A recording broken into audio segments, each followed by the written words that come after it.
Halo sahabat pajak, perkenalkan saya Afrianti Hasanah. Saya merupakan salah satu dosen perpajakan di jurusan Manajemen Bisnis Politeknik Negeri Batam. Di video kali ini, saya akan membahas materi tentang pajak penghasilan pasal 23. Nah, diharapkan setelah menonton video pembelajaran online ini, rekan-rekan semua mampu untuk memahami dan menjelaskan mengenai learning objektif seperti pada poin-poin berikut ini.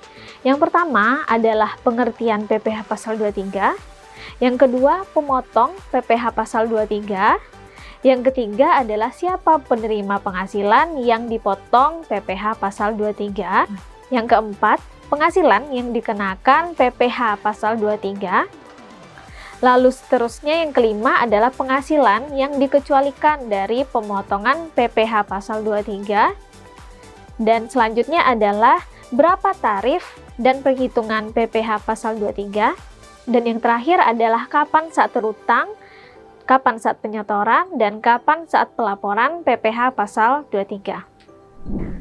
Oke, lanjut ke dasar hukum. Dasar hukum dari pajak penghasilan pasal 23 ini adalah Undang-Undang Nomor 7 Tahun 1983 tentang pajak penghasilan sebagaimana sudah diubah dengan Undang-Undang Nomor 36 Tahun 2008. Nah, kita masuk ke pengertian PPh pasal 23. Nah, apa itu PPh pasal 23? Nah, PPh pasal 23 adalah pajak yang dipotong atas penghasilan yang diterima oleh wajib pajak dalam negeri, baik itu orang pribadi maupun badan, dan BUT yang berasal dari modal, penyerahan jasa, atau penyelenggara kegiatan selain yang telah dipotong oleh PPh pasal 21.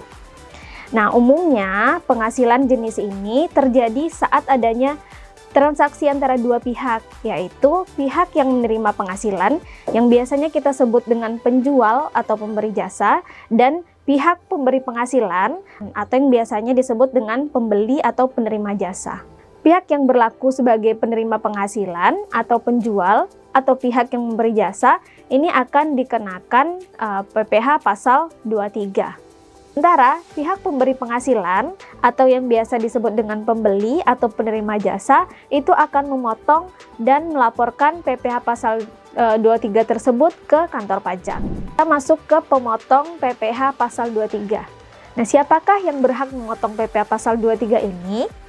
Oke, jadi tidak semua pihak dapat dikenakan ataupun memotong PPh pasal 23 ini. Pihak-pihak tersebut hanya mereka yang masuk ke dalam kelompok berikut. Kelompok pertama adalah wajib pajak badan.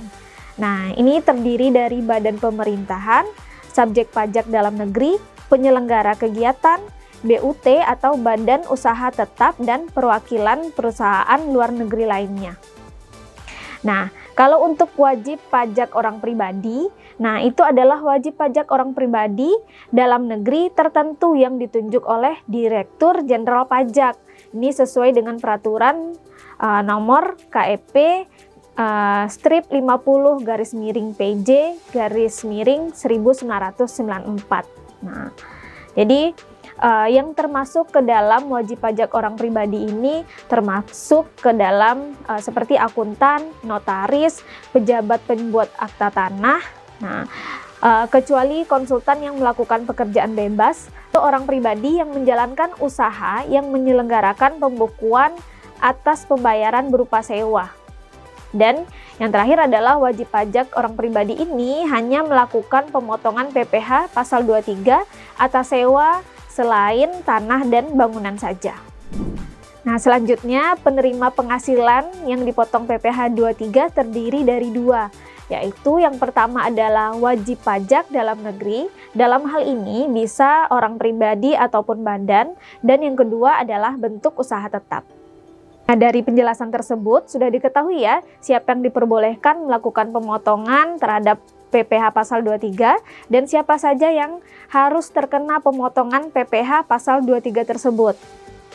Nah, pembahasan selanjutnya adalah berapa sih tarif dan objek PPh pasal 23 ini? Masuk ke tarif dan objek PPh pasal 23.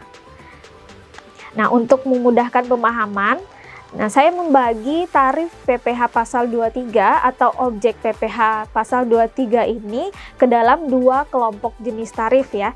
Yang pertama adalah kelompok tarif 15% dan yang kedua adalah kelompok tarif 12%. Nah, ini tergantung dari objek pajaknya.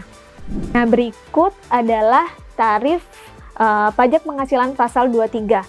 Terlihat di gambar bahwa tarifnya terdiri dari dua, yang pertama 15% dan yang kedua adalah 2%.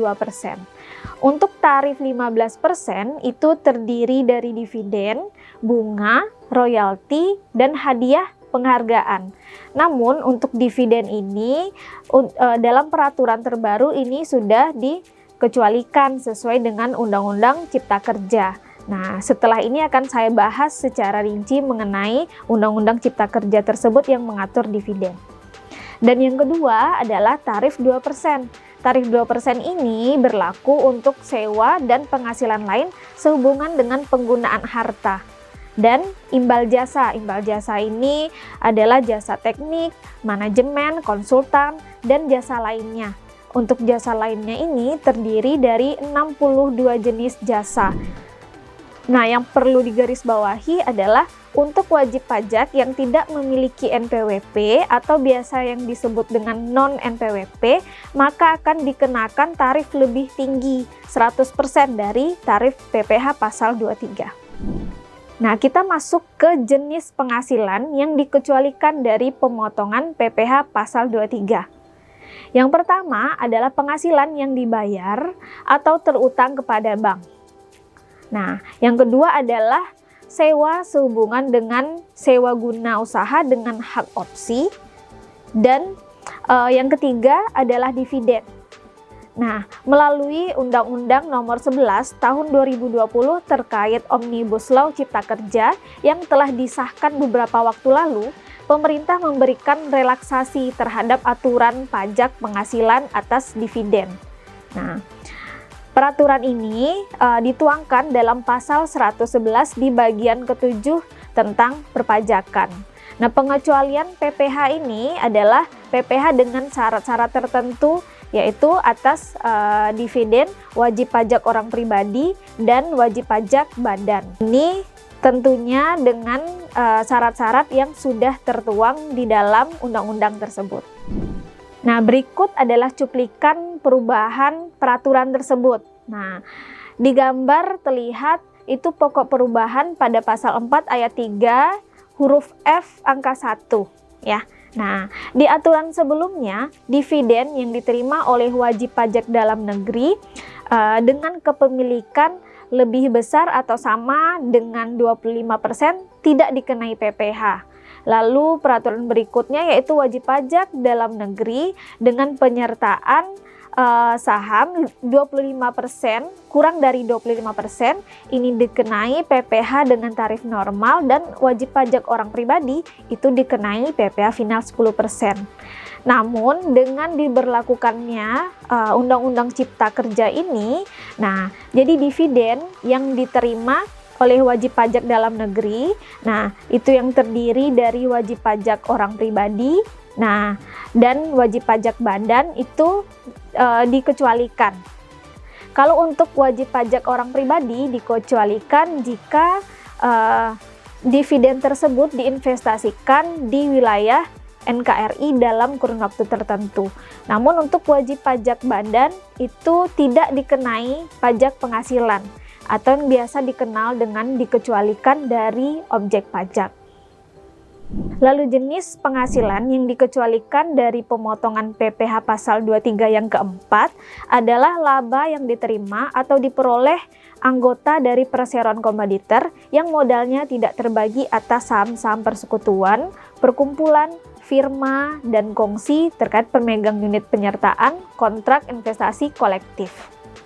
Lalu yang kelima adalah sisa hasil usaha koperasi yang dibayarkan koperasi kepada anggotanya. Keenam adalah penghasilan yang dibayar atau terutang kepada badan usaha atas jasa keuangan yang berfungsi sebagai penyalur pinjaman dan atau pembiayaan. Oke, sekian dulu penjelasan dari saya mengenai pengantar PPh pasal 23. Dan materi berikutnya saya akan menjelaskan mengenai objek pajak PPh pasal 23 berdasarkan tarif. Untuk materi berikutnya silahkan simak di video pembelajaran berikutnya ya. Terima kasih.